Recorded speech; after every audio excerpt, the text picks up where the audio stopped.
Shavua Tov. We're going to talk about shi'urim, minimum volumes, in the case of menachos. And we begin with a Gemara in Menachos on Daf Ayin Vav Hamid Beis. The Gemara is going to indicate that the shear is got to be miduyak. It's got to be precise. We have to be very careful and meticulous about the shear. And that goes in two directions. Number one, chiser me'ashir or riba al ashir.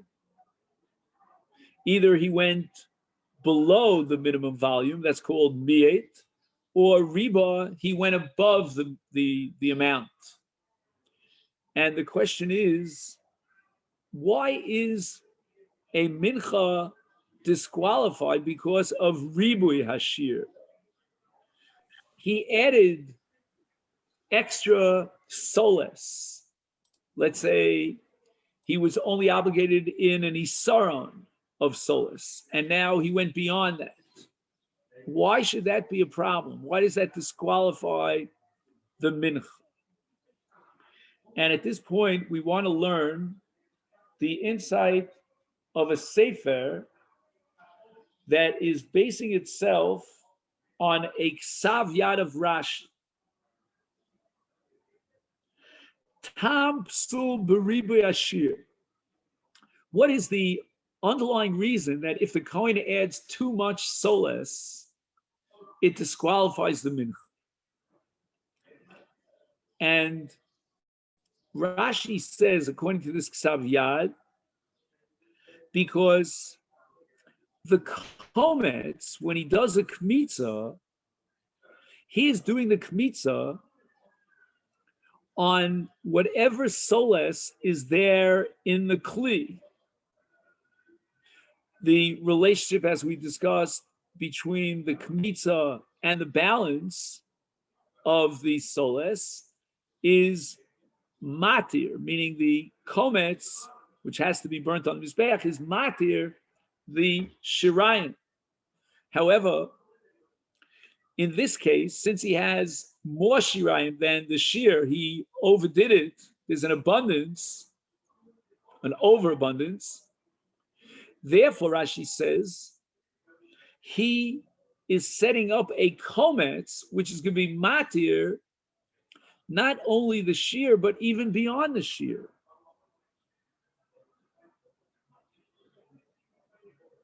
Timtza, shalonitan shir kometz shalem, al oso chelet b'mincha shu chova. Rashi pulls a real fast one over here. He basically says that ribui is really chiser. In other words, on the face of it, Rashi's saying something counterintuitive, that if he adds too much, it's as if he diminished the volume. He has less than the volume that he needs. How is that so? And the answer is because since you need a relationship between the kometz and the shirayim and the rest of the soles, and now he is doing a kmitza on everything, even on that which is more, then it becomes chiser. Shlo nitan shir kometz. Are you with me? Here's the way it goes. Let's say the volume of the shear of the soles is X. Now he has X plus Y. That's called riba. He added to the shear. The kometz is now going to be matir, says Rashi, everything. Not only the X, but even the Y. And that creates a situation of chiser, because he doesn't have enough kometz to be matir X. X is the volume that he needs, not beyond. But since he added an extra volume, we called it Y, X plus Y, now the kometz is related to and being matir even the Y. So he doesn't have enough in the kometz to be matir the X.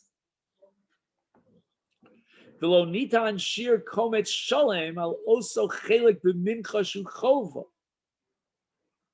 He doesn't have a full kometz on the X, that part of the mincha which is chova. Hareze kometz chaser. You know what this reminds me of? Again, this is not a very fair analogy, but we have also in tefillah, in davening, that if you need a tefillas chova, and in the middle, you decided that, oh, I already davened, and now let me daven the balance of my tefillah as nedava, that balance of nedava could not be ola lechova, because it's totally voluntary. And all of tefillah from beginning to end is one entity. So you have an entity here that's comprised of two elements, chova and nedava. Those don't integrate, they don't mix. No mixing of chova and nedava. Here also, the Y of the solas that goes beyond that which is required now adds another element into the equation of nedava. And the kometz is going to be related not just to the chova, but also to the nedava, to the extra volume that goes beyond the asira seif or whatever the necessary volume would be. Okay, that's Rashi. Very complicated. Now, the one who picked up on this Rashi, as I mentioned, is a sefer called, I didn't mention the name of the sefer, called the Olas Shlomo. Not familiar with it. But he presents Rashi Shita in the following way. He says, Hapsul eno bi'etzem ha'kmitza. He says, don't misinterpret Rashi. Rashi is not saying that the kmitza is a kmitza psula. Why? That can't be Rashi. Didas hakoin likmotz rak es chelek hachova. It can't be that Rashi is saying that the kometz is now related to Y, which is the nedava above, the abundance beyond, the chova, which is X, because the kometz will impact reflecting the das of the Kohen. The Kohen will determine what the kometz is being matir. And he will no doubt have in mind that his kmitza is coming to be matir X, meaning the chova part. He's not going to be matir the nedava, the extra part. So what does Rashi mean when he says that we have a case here of chiser? It's really a case of yitur, of ribui. Ella, shashirayim asurim b'achila. Unbelievable. Whole new pshat in Rashi. According to this Ola Shlomo. Rashi is saying that the shirayim are asur. And if the shirayim are asur, that's going to impact on the kometz. But why the shirayim asur? Mishum she'eno mavurar ma'u achelik she'olav nases hakmitza v'tiro. Right, the kometz is meant to be matir, but what's it coming to be matir? He's got all of X and Y mixed together in one kli.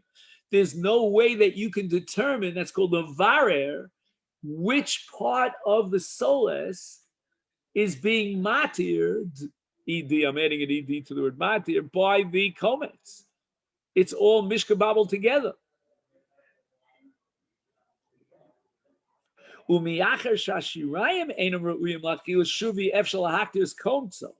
Okay, that's the next principle here. You can't be maktir the kometz unless it's maktir the shirayim. Here the kometz is ineffective to be maktir shirayim because we have here a mixture and we'll never know which part of the solas, which we're now calling shirayim, was subject to the power of the matir power of the kometz.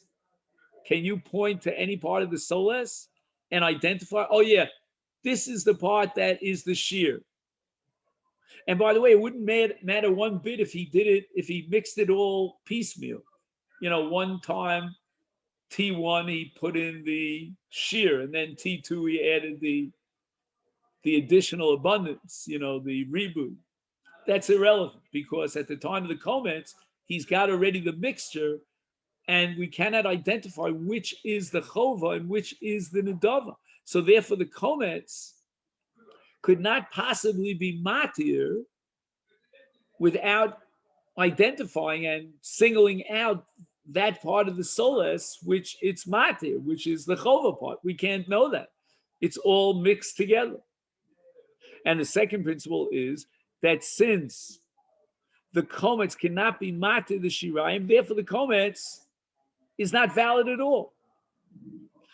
The komets has to have the capacity of being matir shirayim.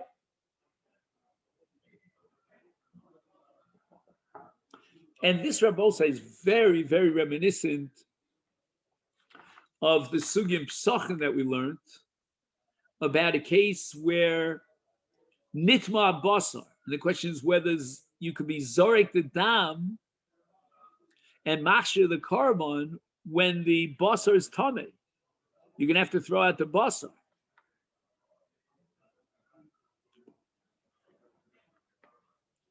And here too, in the second principle that we're introducing, the komets is replacing or parallel to zrikas adam in the sense that the komets has to be matir the shirayim, but we can't be matir the shirayim because we don't know which part of this mixture was subject to the matir of shirayim. Now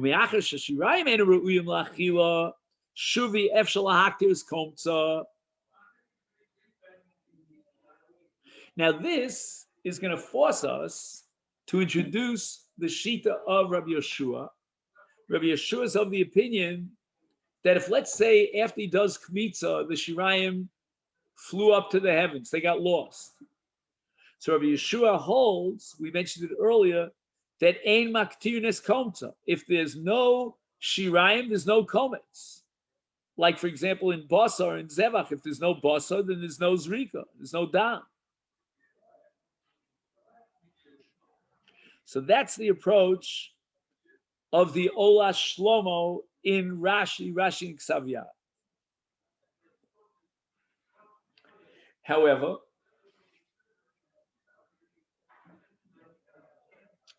there is a Rashi that we have printed on our page, and he holds that it's Xeris HaKosuf.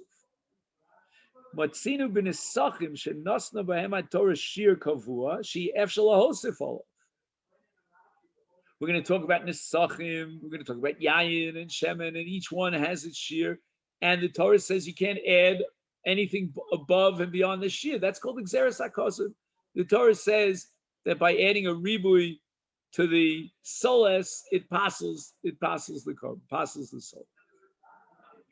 We don't have any logical explanation for it.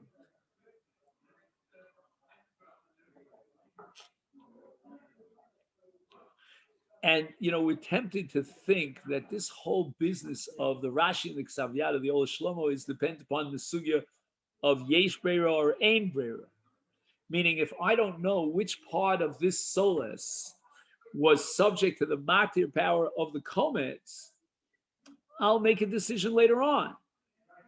Way after the kmitza, I'm going to separate the shir of Asiris Ha'efa, which is now mixed up with Asiris Ha'efa plus, and I'm going to separate the Asiris Ha'efa, and I'm going to say that the original kmitza was on this Asiris Ha'efa, but I can't do that if I hold ein breira. If I hold that it has to be clarified now at the time of the komets, which part of the shirayim it's being matir, what happens later is not going to be chal retroactively. Then I have a case of shirayim che lo nitnu leheter hakomets. Now the next line just baffles my mind. If you could figure it out for me, he quotes the Sfas Emes. Histapku achronim ha'im tzricha mincha lovo dafka me'asronim shlemim o shegam mincha sheyesh ba isarnu mechza kshera. Do you have to round it off? It's got to be a full isara. Okay, that's a good question, but he applies it to the case of an isarnu mechza. I don't get it. We just finished saying that ribui will passel the karma, passel the mincha. So how can you raise a question about isarnu mechza? Isarnu mechza by definition is a ribui over the shear, which is one isaran. He adds another half of an isaran. So I don't know what the man is talking about. Charbaskala, missing a piece of the puzzle.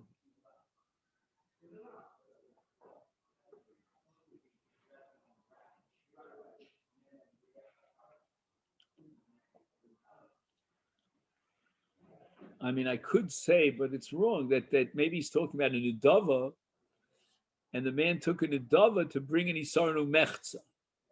And the question is, can we do so? Or is he overriding the Torah law, and the Torah requires shlemim and not mechza?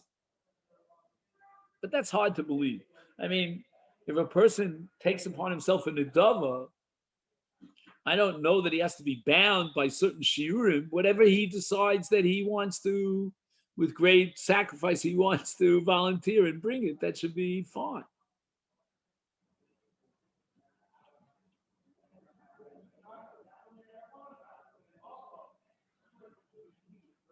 Okay. Now we get to Shemin.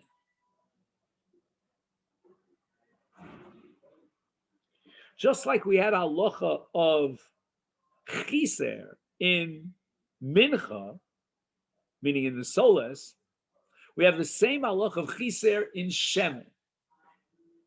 Therefore, let's say the shear of shemen is a lug, and he poured into his mixture here less than a lug.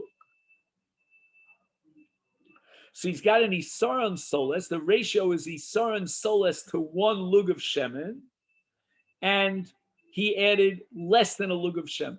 The mincha is psula. Now, what about the reverse case? Let's say he has an isaron of soles, and he adds a lug and a half of shemen. We should say tavel bracha. That's why he should be blessed. He's adding extra shemen. V'cheinim osifu al shir hashemen, beinim osifu alav mishemen chulin o mishemen shel mincha cheres, ubein im milchatchila hifrishu la yoser milug hamincha psula. So this is the case of Hosif al Hashem, and he added to the lug. The mincha's psula. Why? Well, first of all, what's the scenario? Number one, what was the shemen? Was it chulin or was it hegdesh? If it was chulin, that's a real problem, understandably, because he's mixing into the mincha that which is chulin. But he says, could be mishemen shel mincha cheres. It is hegdesh.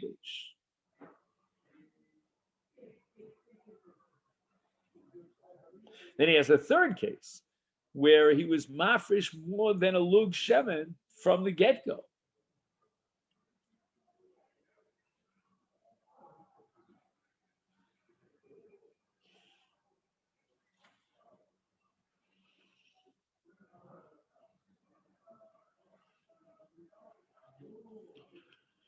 So let's just think. Everything that we said in Rashi with the Ksav Yad and the Ola Shlomo, none of that is relevant to the Shemen part, because that was all discussion about komets and the requirement that the komets be matter the Shirayim.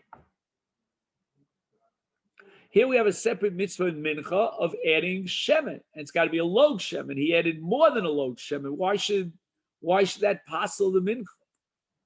So again, if he's adding Chulin, I understand. Now we have a taromas of chulin and hegdesh, and that chulin could never be a candidate for a mincha. It's chulin, but he's talking now even about a case where it was hegdesh.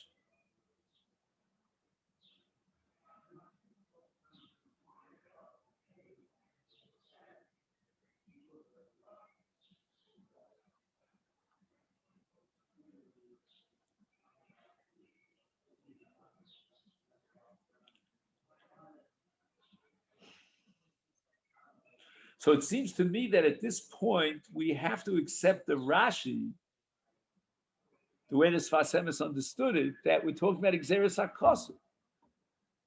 In fact, within the context of this Gzeres HaKosov, when he adds too much shemen and apostles the mincha, we could wonder whether the Torah gave a minimum amount, a shear, for the Tosefes, for the Ribui shemen that apostles the mincha.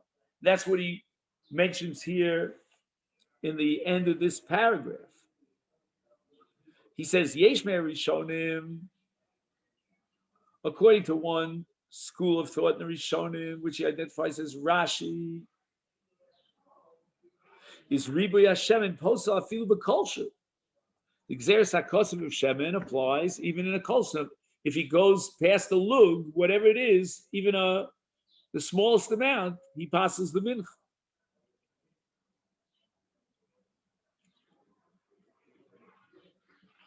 Sheribui Shemen Posel Afilu B'Kolshu. That's a Gzeres HaKosov.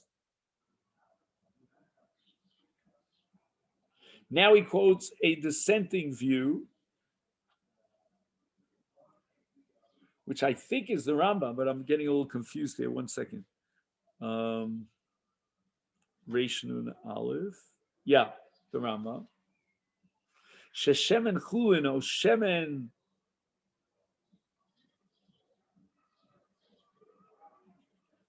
O Shemen Chaverta. Wait a second.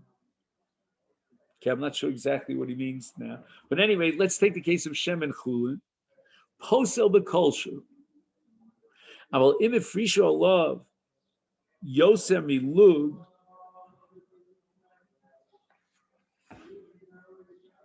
ina nifseles ad sheyosif alav lug sholei.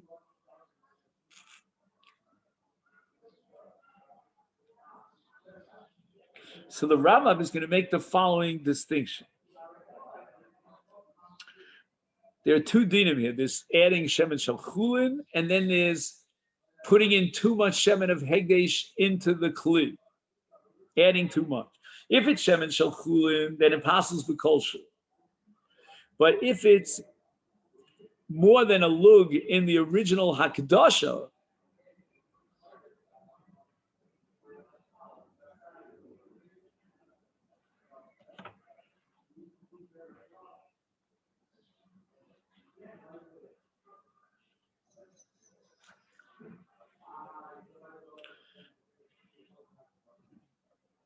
then it's got to be a lug. In other words, it seems, if I understand this correctly, that what the Rambam is telling us is that when you're creating a mincha, you cannot duplicate the lug shemen with another lug shemen. Because in terms of what the Torah recognizes as shemen added to a mincha, it's a lug shemen. He adds another lug shemen, he's undermining the entire mincha. But if he's not duplicating the avoda as it should be, namely in a lug shemen, but he adds a little bit extra, that we can overlook. However, if the lug is chulin, meaning the I don't say the lug, or whatever volume he adds above and beyond the lug is chulin, then he's undermining the carbon.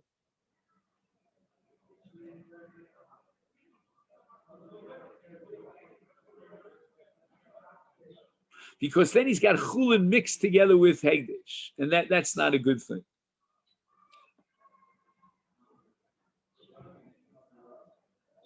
The bottom line of this whole discussion is that to create a mincha kshera is not so simple. You don't have to be very careful about the soles.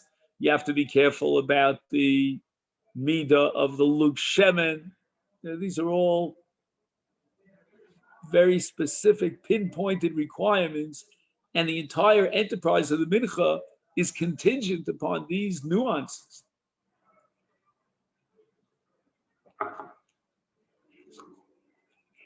If he adds chulin, then it's a kolshim.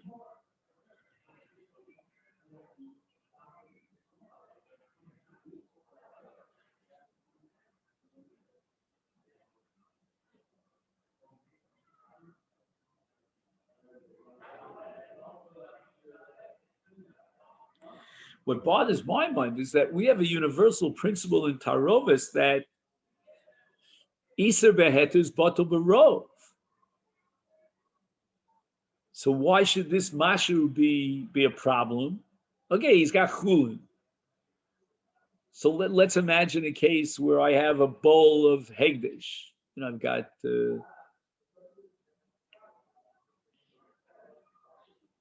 yayin shel hegdish, and I add a little bit of a mashu of chulin.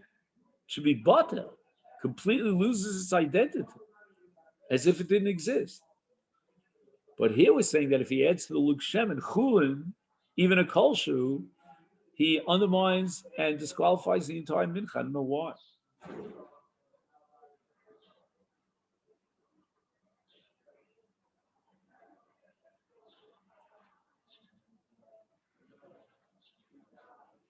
Unless we have new halachas of min b'mino afilu belaflo batel, that shemen b'shemen is not batel.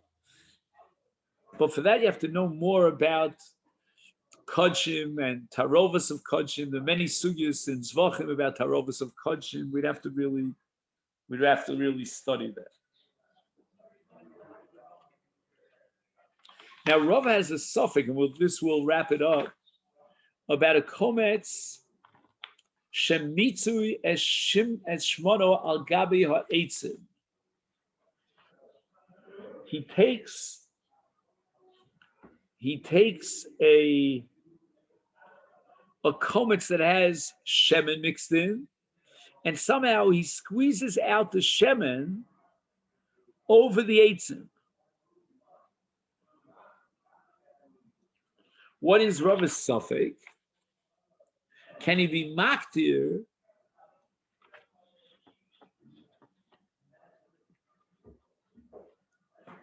this mincha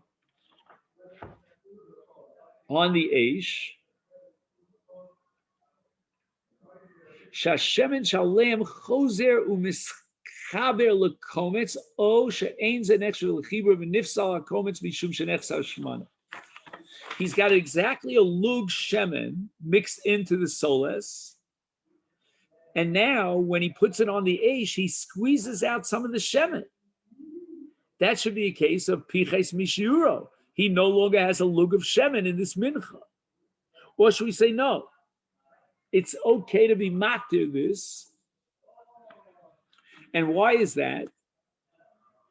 Because of a principle called chover mischaber, chozer mischaver lekometz.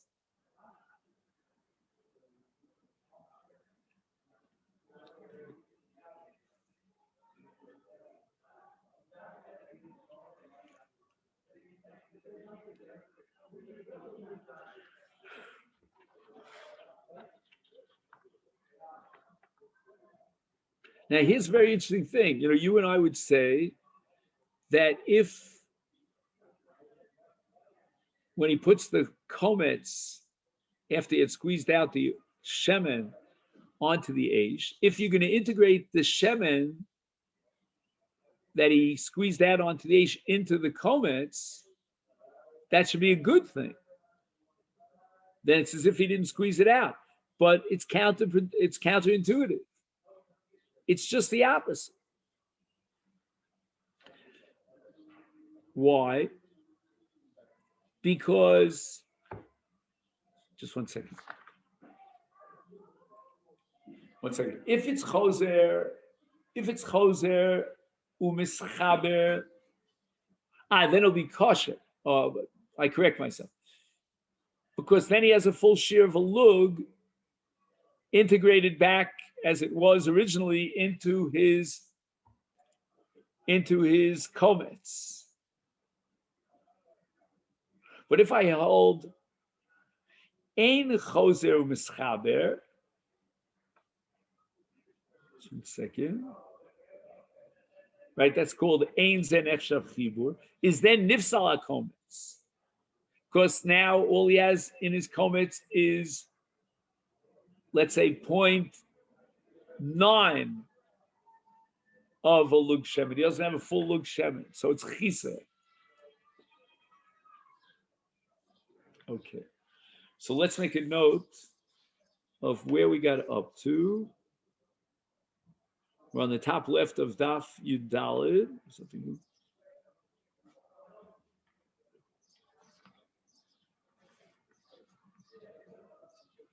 Okay.